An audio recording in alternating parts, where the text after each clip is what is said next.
Kitab 1 Samuel. Dan perkataan Samuel sampai ke seluruh Israel.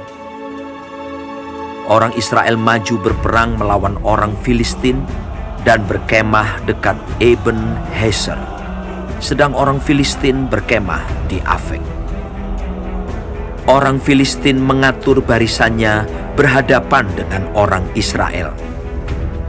Ketika pertempuran menghebat, terpukullah kalah orang Israel oleh orang Filistin, yang menewaskan kira-kira 4.000 orang di medan pertempuran itu. Ketika tentara itu kembali ke perkemahan, berkatalah para tua-tua Israel, "Mengapa Tuhan membuat kita terpukul kalah oleh orang Filistin pada hari ini?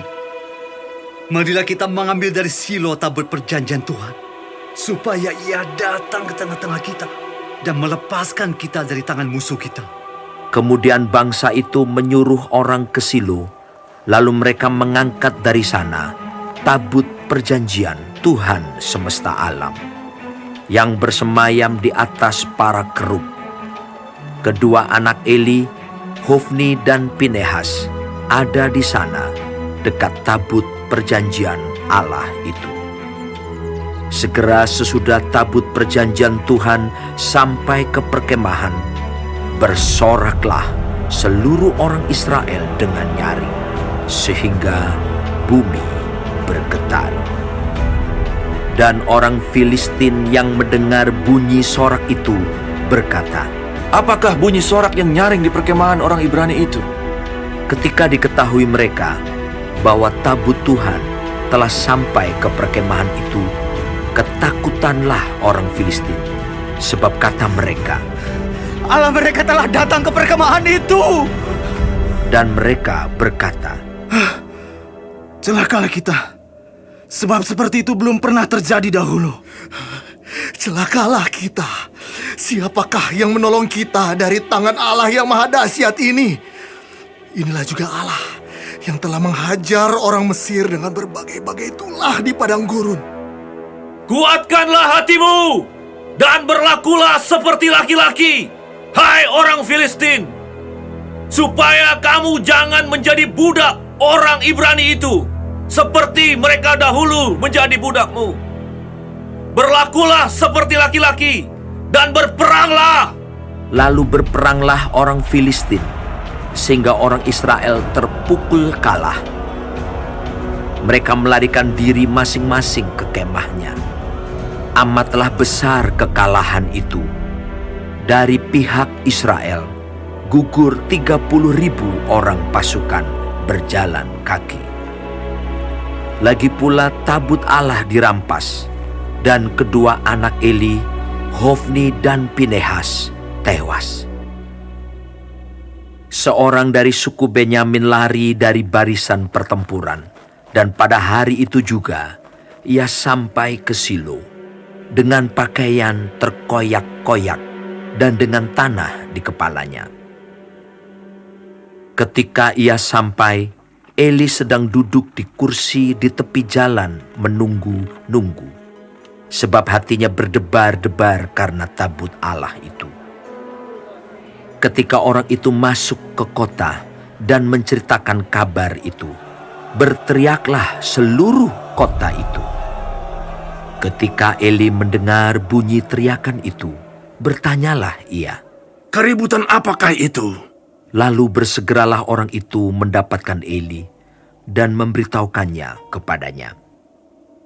Eli sudah 98 tahun umurnya, dan matanya sudah bular, sehingga ia tidak dapat melihat lagi. Kata orang itu kepada Eli, "Aku datang dari medan pertempuran. Baru hari ini aku melarikan diri dari medan pertempuran." Kata Eli, "Bagaimana keadaannya, anakku?" jawab pembawa kabar itu, "Orang Israel melarikan diri dari hadapan orang Filistin. kekalahan yang besar telah diderita oleh rakyat. Lagi pula kedua anakmu, Hofni dan Pinehas, telah tewas. Dan tabut Allah sudah dirampas. Ketika disebutnya tabut Allah itu, jatuhlah Eli, terlentang dari kursi di sebelah pintu gerbang. Batang lehernya patah dan ia mati, sebab telah tua dan gemuk orangnya. 40 tahun lamanya ia memerintah sebagai hakim atas orang Israel. Adapun menantunya perempuan, istri Pinehas, sudah hamil tua. Ketika didengarnya kabar itu, bahwa tabut Allah telah dirampas, dan mertuanya laki-laki serta suaminya telah mati, duduklah ia berlutut, lalu bersalin, sebab ia kedatangan sakit beranak. Ketika ia hampir mati, berkatalah perempuan-perempuan yang berdiri di dekatnya, "Janganlah takut, sebab engkau telah melahirkan seorang anak laki-laki." Tetapi ia tidak menjawab dan tidak memperhatikannya. Ia menamai anak itu Ikabod, katanya, "Telah lenyap kemuliaan dari Israel." Karena tabut Allah sudah dirampas, dan karena mertuanya dan suaminya. Katanya, "Telah lenyap kemuliaan dari Israel, sebab tabut Allah telah dirampas."